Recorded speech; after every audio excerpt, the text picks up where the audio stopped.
کہ ہمیں ہمیشہ حق پر جمے رہنا ہے. مطلب دیکھو یہ ریپیٹیشن ہے نا، اس کی پہلے والی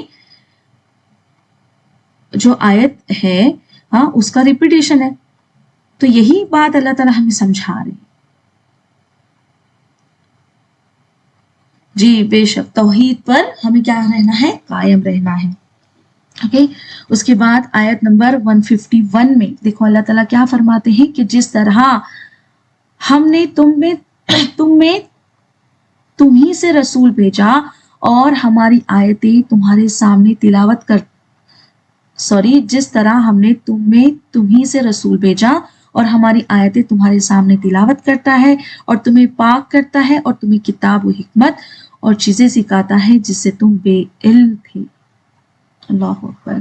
دیکھو اب یہ آیت جو ہے اس میں حضرت ابراہیم علیہ السلام کی جو دعا ہم نے دیکھے تھے نا، ہاں اس کا یہ جواب ہے. مطلب جو دعا ہمیں سورہ بقرہ کی آیت نمبر 129 میں ملتی ہے، جس میں اللہ تعالیٰ کیا فرماتے ہیں کہ جب ابراہیم علیہ السلام نے دعا کی کیا کی تھی کہ اے ہمارے رب انہی میں سے رسول بھیج جو ان کے پاس تیری آیتیں پڑھیں، انہیں کتاب و حکمت سکھائیں اور انہیں پاک کریں.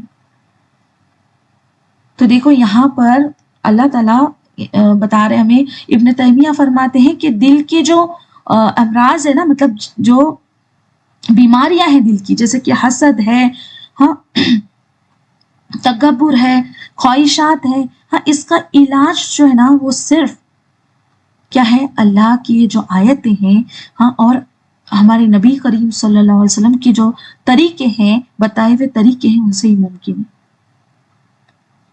اور ابن قیم لکھتے ہیں کہ اگر علم کے ساتھ تزکیہ نہ ہو تو وہ علم انسان میں تکبر پیدا کرتا ہے اور فائدہ پہنچانے کے بجائے کیا کرتا ہے، وبال پہنچاتا ہے، وبال بن جاتا ہے. تو یہاں پر دیکھو کس طرح سے ہمیں اللہ تعالیٰ بتا رہے کہ کیا کرو. یہاں پہ 4 چیزیں بتائی گئی ہیں. یہ کیا ہے، یہ آپ صلی اللہ علیہ وسلم کی مشن کا حصہ ہے. کیا ہے وہ 4 چیزیں، کیا بتایا اللہ تعالیٰ، بتا رہے ہمیں تلاوت، مطلب تلاوت آیات. آپ صلی اللہ علیہ وسلم سے کیا کہا اللہ تعالیٰ نے کہ آیت تلاوت کر کے بتاؤ. مطلب روح یہ کیا ہے، کس لیے، تو روح کی بیداری کے لیے، تاکہ ہماری روح بیدار ہو جائے. ہاں اس کے بعد میں تزکیہ کرنے کے لیے کہتے ہیں اللہ تعالیٰ. تزکیہ مطلب کیا، برے اخلاق اور شرک کی گندگی سے دل کو صاف کرنا. ہاں اور اس کے بعد تعلیم کتاب، مطلب کہ قرآن کی احکامات کو سمجھانا. اور پھر چوتھا ہے حکمت، مطلب کہ سنت نبوی اور زندگی گزارنے کا ایک گہرا فہم یا انڈرسٹینڈنگ ہم کہیں گے. تو ان 4 چیزوں کو اللہ تعالیٰ نے ہمارے سامنے رکھا ہے. یہ 4 چیزیں جو ہیں وہ نبی کریم صلی اللہ علیہ وسلم کے مشن کا حصہ ہے. ہاں جو اللہ تعالیٰ نے آپ صلی اللہ علیہ وسلم کو حکم دیا کہ وہ کیا کرے، آیت تلاوت کر کے بتائے، تزکیہ کرے اور تعلیم کتاب اور حکمت سے کام لے. تو اب دیکھو یہاں پر جو تزکیہ کا لفظ آتا ہے نا، ہاں اس کی اگر ہم ایک مثال دیکھتے ہیں نا، تو ایک زندہ اور دل کو ہلا دینے والی تصویر حضرت مصعب بن عمیر رضی اللہ تعالیٰ عنہ کی زندگی سے ہمیں ملتی ہے. اور ہم جانتے ہیں کہ وہ مکہ کے ان نوجوانوں میں سے تھے جن کے لیے آسائشیں جو تھی، خوبصورتی اور آرام، سب کچھ حاضر تھا. مطلب وہ اتنی امیر تھے اور سب کچھ ان کے پاس تھا.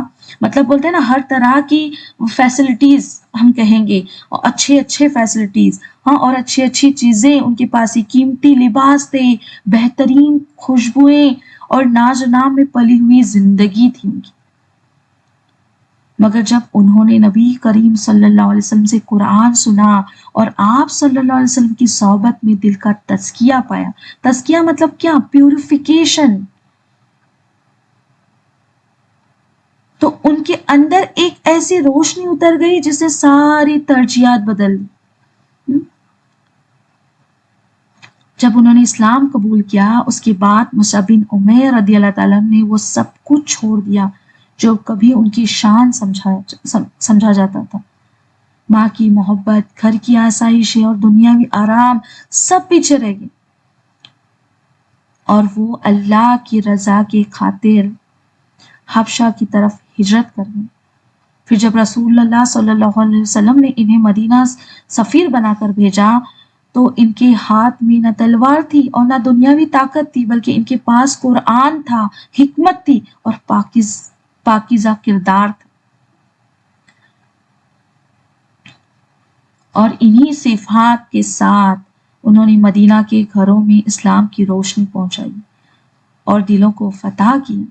وہی مصعب بن عمیر رضی اللہ تعالیٰ عنہ جو کبھی ریشم اور قیمتی لباس پہنتے تھے، جب شہادت کا وقت آیا تو ان کے پاس ایک ایسی چادر تھی جو پورے جسم کو بھی نہ ڈھانپ سکی، مگر اس ظاہری کمی کے باوجود وہ باطنی دولت سے تو مالا مال تھے، ہے نا.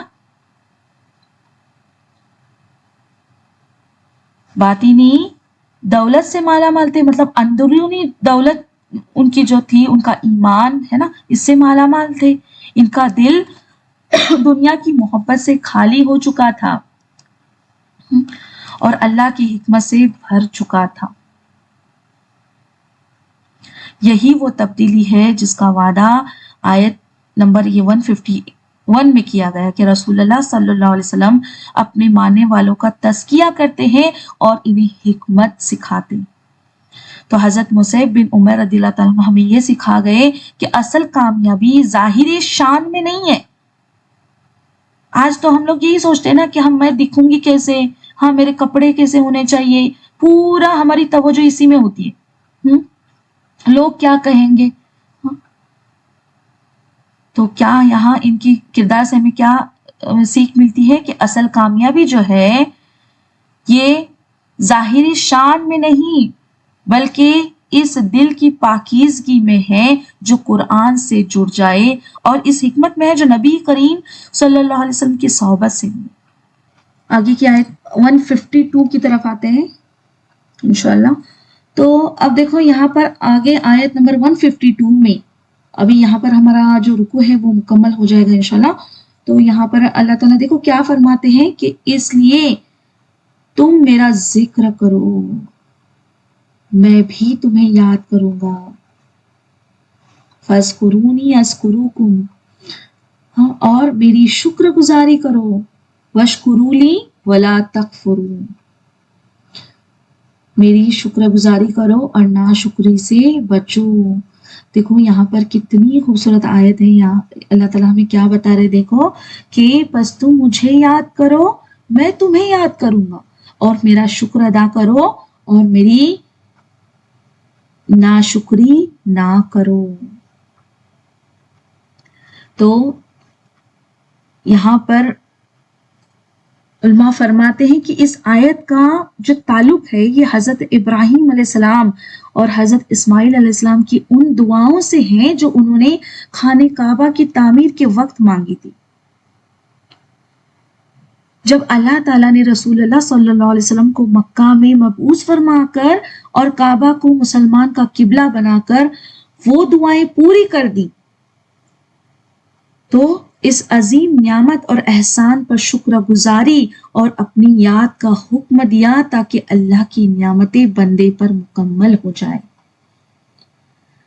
سعید بن زبیر رحمۃ اللہ علیہ اور حسن بصری رحمۃ اللہ علیہ فرماتے ہیں کہ ذکر کا اصل مطلب نا کیا ہے، اطاعت ہے.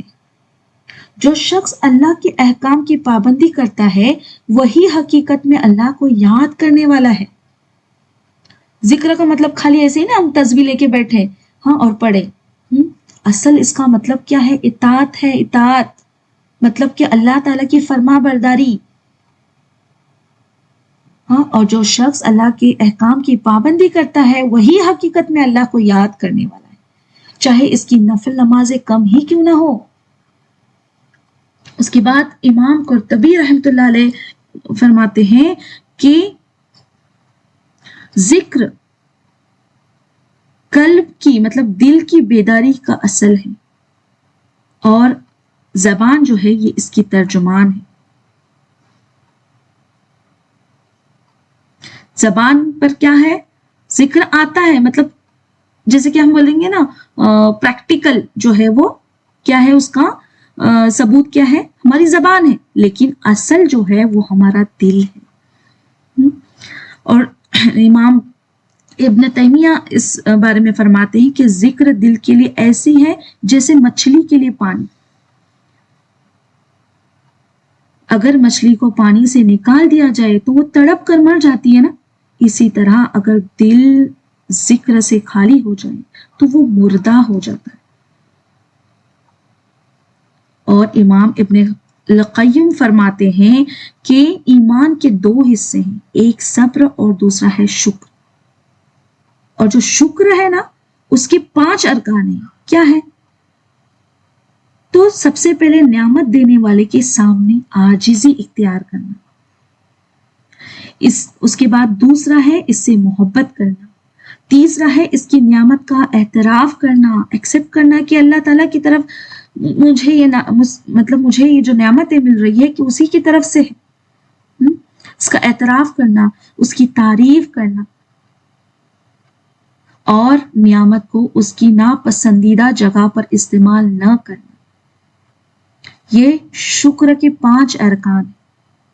تو دیکھو یہاں پر ایک ہمیں حدیث قدسی ملتی ہے، مطلب جس میں اللہ تعالیٰ فرماتے ہیں، جو اللہ تعالیٰ کی طرف سے ہوتی ہے نا حدیث، جس میں اللہ تعالیٰ فرماتے ہیں جو مجھے اپنے دل میں یاد کرتا ہے نا میں اسے اپنے دل میں یاد کرتا ہوں، جو مجھے کسی مجموعے میں یاد کرتا ہے میں اسے اس سے بہتر فرشتوں کے مجموعے میں یاد کرتا ہوں. تو دیکھو کتنی بڑی بات ہے نا کہ دل سے کی ہوئی یاد، دل سے، دل کی گہرائیوں سے کی ہوئی یاد، مطلب کہ اللہ تعالیٰ کی اطاعت ہر طرح سے، ہم بولتے ہیں نا پوری طرح سے اپنے آپ کو اللہ کو سونپ دیتے ہیں. میرا جینا، میرا مرنا، میرا ہر سب کچھ اللہ کے لیے، سب کچھ. اور پتہ ہے ایسا جب ہوتا ہے نا تو کیا ہوتا ہے، ہم دنیا میں تو ہے، سارے کاموں میں مگن تو ہے، پر دل پتہ ہے کہاں ہے؟ اللہ کی طرف. ہر وقت ہر پل اللہ کا خیال ہوتا ہے ہمیں. تو اسی لیے کہتے ہیں نا کہ بھاگ بھاگ کر عبادت کرنے والے بننا ہے ہمیں، مطلب کہ ایسے ہی ہم اپنے کام بھی کر رہے ہیں، سب ہمارے فرض جو ہے نا جتنے بھی فرائض ہیں ہمارے وہ سب ادا کرنے ہیں، اس میں کوتاہی نہیں کرنی ہمیں، وہ بھی کر رہے ہیں، لیکن پھر بھی ہم کیا کر رہے ہیں؟ بھاگ بھاگ کر عبادت کریں اللہ تعالیٰ کی. مطلب کہ جب بھی موقع ملے نا بس اللہ کو یاد کر رہے ہیں، اللہ تعالیٰ کو یاد کرنا ہے. تو اس طرح سے اتنا دل کو سکون ملتا ہے نا، اتنا سکون ملتا ہے دل کو الحمدللہ. پھر میں بتائیں نا جیسے کہ کیا ہوتا ہے، پھر ہمارے ہر کام میں ہمیں اللہ تعالیٰ یاد آتا ہے. ہر کام دنیا کے لیے تو ہم کام کر رہے ہیں، پکا رہے، سب کام انجام دے رہے، لیکن دل کی ڈور جو ہے وہ کہاں کنیکٹ ہو چکی ہے؟ اللہ کی طرف الحمدللہ. تو دیکھو ایک قصہ سناتی ہوں کہ ایک بزرگ تھے ابو عثمان، انہوں نے دعویٰ کیا کہ وہ جانتے ہیں کہ اللہ انہیں کب یاد کرتا ہے. تو لوگوں نے پوچھا کہ انہیں کیسے پتا ہو سکتا ہے نا. تو انہوں نے پتہ ہے کیا کہا، قرآن کا وعدہ ہے کہ جب بندہ اللہ کی طرف متوجہ ہوتا ہے تو اسی لمحے کائنات کا مالک اسے یاد فرمانے لگتا ہے. تو یہ ایک بات ہمیں پتہ چلتی ہے نا کہ کب اللہ تعالیٰ یاد کرتے ہیں، جب ہم اللہ تعالیٰ کو یاد کرتے ہیں تو اللہ تعالیٰ بھی ہمیں یاد کرتا ہے. اور ایک قصہ مشہور ہے کہ جس میں ایک بادشاہ تھا، اس کی انگلی کٹ گئی. تو اب اس کا جو ایک وزیر تھا جو بہت صابر تھا، اس نے کیا کہا، الحمدللہ اس میں خیر ہوگی. اب ہم تو یہ بات سمجھتے نہیں نا، الحمدللہ مطلب کچھ غلط ہونے پر کوئی الحمدللہ بولے تو ہم تو غلط سمجھ بیٹھتے ہیں نا. تو ویسے ہی بادشاہ بھی غلط سمجھ بیٹھا اور غصے میں آ گیا، اور اس نے کیا کیا کہ وہ جو وزیر تھا اسے قید کر دیا. لیکن بعد میں بادشاہ کو کیا ہوا کہ وحشیوں نے پکڑ لیا.